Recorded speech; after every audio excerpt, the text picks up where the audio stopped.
Yo, what's happening, folks, and welcome back to the HitLab channel for YouTube with myself, Howie. In today's video, I'm going to be giving you guys 5 tips to better your vocal recording at home. These tips will hopefully change the game for you. It's just a couple of things that I've learned over the last 15 years recording singers inside this studio and other studios.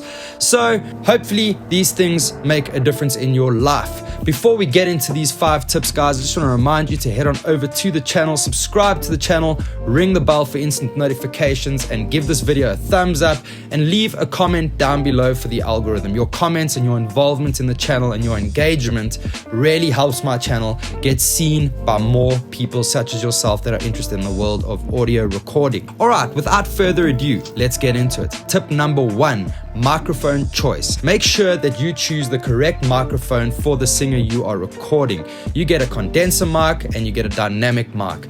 Neither of these are worse than the other when it comes to recording vocals, because we've had major A-list artists record on both. For example, on condenser microphones, Adele records a lot of voices on condenser microphones, along with the likes of Ariana Grande, Taylor Swift, etc, etc, etc. If we look back in the history of music and recording vocals, artists like Michael Jackson and Anthony Kiedis have been known to use the SM7B from Shure to record their lead vocals. And Bono from U2 has been known to use a Shure SM58 for his studio vocals, which is actually a live vocal microphone. So that's really interesting. But make sure that you shoot out a couple of different mics over a verse or two with the singer that you're about to record in order to make sure that you get the right mic and the right sound for that voice. If you have a deeper voice, a condenser may not be the mic for you, but it may be the mic for you because of the information that a condenser picks up around the capsule. You're going to get a lot of that low-end information when recording on a condenser microphone.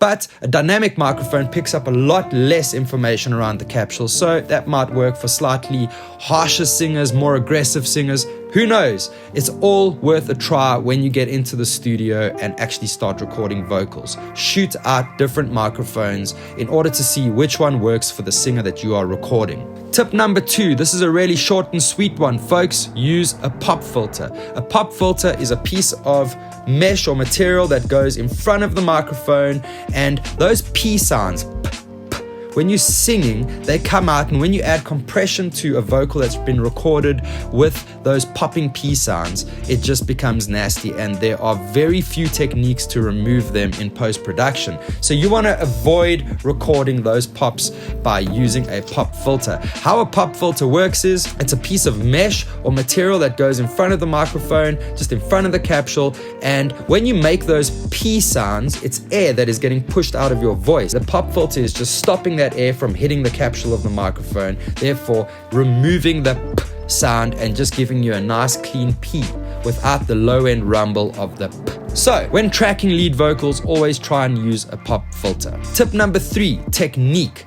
Mic technique is very important when recording in studio. You get a thing called the proximity effect. The closer you sing to the capsule of the mic, the more low-end and full information you're going to get from the vocalist's voice. The further away, the thinner the voice will become. So that is something you can test out in studio whilst you're recording the performance. You can see which sounds better. When you're recording a Jack Johnson style voice and you want that vocal to be right up front and in the mix, you want to record right up on that capsule. But make sure you've got the pop filter in between there. So as close as you can with the pop filter to get that full, really in your face vocal sound. But if you're recording a slightly more classical singer, you're going to want to move a little bit away from the microphone. Now, there is no rule that says 4 fingers or 3 fingers or 2 hands or 8 fingers away from the capsule is the best solution. You have to try and test for yourself in the studio on the day that you are going to track the vocals. But just remember to not tire your vocalist out by getting them to sing 100 takes,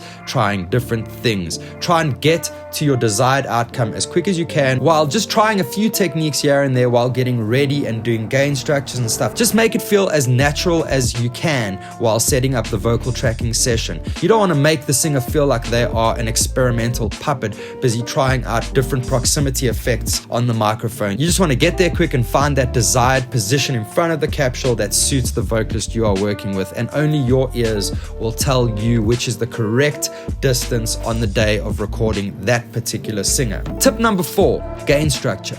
You want to avoid clipping and going in too hot with your vocal mic into your DAW. So make sure that the level that you are recording on that vocal mic always stays below 0 dB. Do not go into the red, because you're going to get that horrible clip sound that only gets accentuated when things like reverb and compression and EQ have been added to that vocal afterwards in post-production. So make sure that you have the correct gain going in. And if you track something and it was too hot and it's clipping inside your DAW, just go back and track it again to make sure that you have the option. That is why we have alternate takes inside a program like Logic or playlists inside Pro Tools. You can just gather takes so that you have options to work with. But once again, you don't want to kill your singer, and you don't want to kill their vibe, and you don't want to exhaust them in the first 2 verses of the song before you've even tracked choruses or bridges or outros or anything. So once again, you want to get there quite quick. So a good tip would be check your gain structure on the microphone before the singer comes in. Check the headphones, make sure that the gain in the headphones is good and that the music is loud enough and that they have a good sounding headphone signal at all times, because that will give you the best performance from that singer. And make sure, once again, you do not clip going in. I cannot express to you how important that is. There's not much you can do with the clipped signal in post-production, so avoid it at all costs. Alright, the 5th and final tip, singer's comfort. You want to make sure that your singer in that session is as comfortable as they can possibly be. Make sure that you have some room temperature bottled water lying around. Make sure that you've got some room ambience, and have a conversation when the singer comes in. Say to them, guys, make yourself as comfortable as you can possibly be in the studio. Make the studio your home. Allow them the time to enjoy the live room or the vocal booth and get comfortable. Sometimes singers like to light incense or some candles or whatever. Let them do that and make them feel as at home as possible. That way you can achieve the best possible performance from that singer on the day of tracking. You also want to communicate with your singer